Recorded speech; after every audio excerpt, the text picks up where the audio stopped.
I am not broken by the Supreme Court's judgment, Mazi Nnamdi Kanu explains.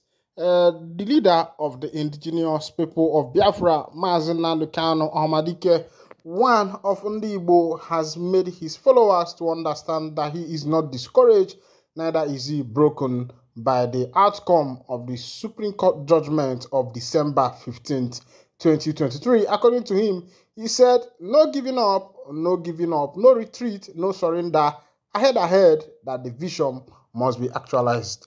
Good morning, good afternoon, good evening. Welcome back to this wonderful channel where we bring you back-to-back update and information as it is hot. In case you have not joined our social media handle, kindly go ahead and subscribe, like, comment, share, and also remember to all your notification button so that whenever our news drop, you could be the first we will collect. And remember to hit me up on the super chat and also on our fans club where we can discuss one-on-one. Nnamdi Kanu, the leader of the indigenous people of Biafra, stated on Tuesday that he would not be broken by the Supreme Court's decision last Friday that he, Kanu, must face trial on terrorist claim brought by the federal government. Kanu's remark came as the IPOB's military arm, the Eastern Security Network, ESN, issued a warning to headers, thugs, and vigilante outfits operating in the southeast on the occasion of its third anniversary. The security organization also advised Anambra Vigilante Group, AVG, to stop the purported kidnapping in the state. Kanu spoke about facing terrorist charges in a statement released by news outlets in Owerri by his lawyer Ifeanyi Ejimako following a visit to the headquarters of the Department of State Service DSS in Abuja, where he had been incarcerated for over 2 years.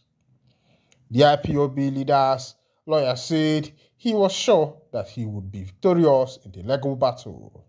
However, reacting to the verdict of the Supreme Court by citing some of the sanctions of Nigeria Constitution, he said the eventual verdict of the Supreme Court was conveyed to Onyendu Mazi Nnamdi Kanu, and he expressed reservation on the outcome. However, Onyendu elected to accept this outcome because of the finality of the Supreme Court decision and not because they are infallible.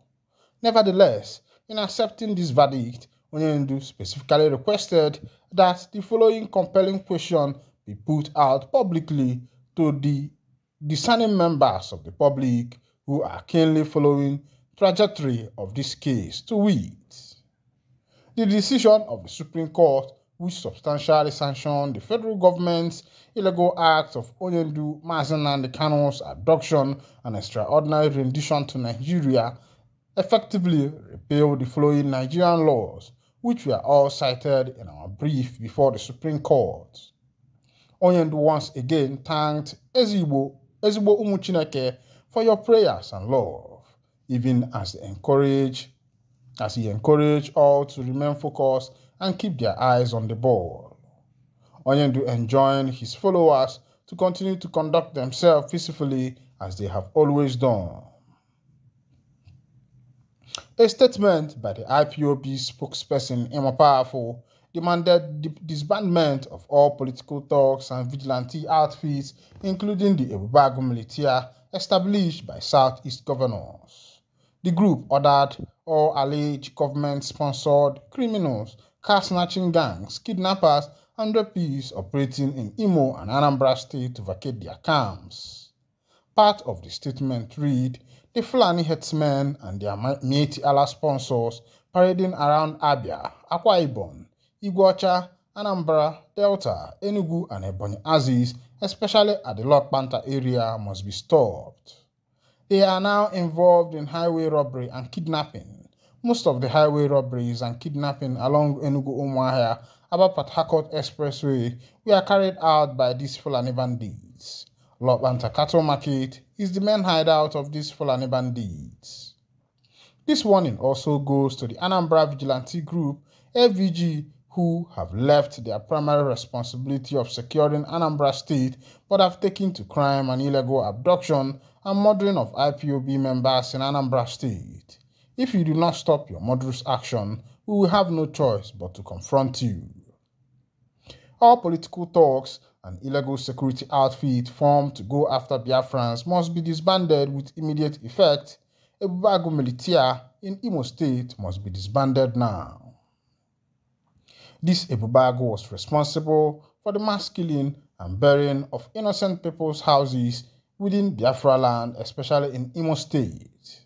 Although the government sponsored criminal cannibals, car-snatching gangs, kidnappers, and rapists operating in Imo State and Anambra State are hereby given marching orders to vacate their camps in the eastern region as soon as possible. All the traditional rulers and politicians who are seriously facilitating the resettlement of Fulani herdsmen in our communities should be ready for us. Come next year, we shall forcefully impose harsh punishment on those conniving with Fulani herdsmen and enemies of our land to occupy their ancestral land. When I don't see as it dey happen, as it dey hot, as it dey shelle, as it dey be, my hand no dey.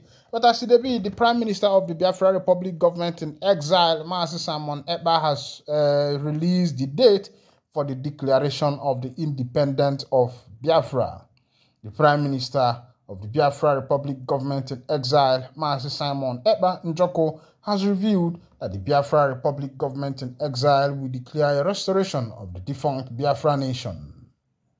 Through his Twitter handle, the Finnish-based Biafra Nation activist and self-acclaimed Mazi Nnamdi Kanu's disciple on the restoration of Biafra declared that the Biafra Republic government in exile, following its first cabinet meeting in 2024, will begin the declaration of restoration of Biafra in October to November 2024. The Biafra government had its first cabinet meeting of the year 2024 yesterday, Sunday. A committee for the convention was formed yesterday, and declaration of the restoration of the independent state of Biafra will happen in October/November 2024. It is official. Mazi Ekpa has been at the forefront of Biafra agitation since the outset of Mazi Nnamdi Kanu's detention in the custody of the Department of the State Service. The Biafra Nation activists call for a referendum in the defunct Biafra nation to determine the restoration of the defunct nation amid claims of marginalization and exclusion of the region by the incessant Nigeria government administration. When I don't see as it happen, Paladema, Asiamo, as they go for the Obodo. It gets, as I read this one now, one information just dropped from my table. Tawai say Israel don't recognize Simon Ekpa. Now the Kanus Biafra amid war with Hamas. Bam, bam, bam, bam, bam, bam, bam. You don't share, say my work not to bring you information as it happen and as it hot. As it is. Mazi Simon Ekpa has said that the declaration of the state of Biafra will happen in no distant time. As it be, Betta Edu PAMSEC takes over Ministry of Humanitarian Affairs and Poverty Alleviation. As say Betta Edu they come out, they say PAMSEC don't take over this particular ministry where we say Betta Edu they give an allegation say in Kolobe about 37.1 billion. As it be, the permanent secretary of the Ministry of Humanitarian Affairs and Poverty Alleviation, Abel Oluwiya Eninta, has taken charge of the affairs of the ministry following the suspension of the minister Betta Edu. This development is in line with the directive issued by President Bola Tinubu, who suspended Edu on Monday over her alleged involvement in a 585 million fraud. The minister has been accused of paying public funds into private accounts.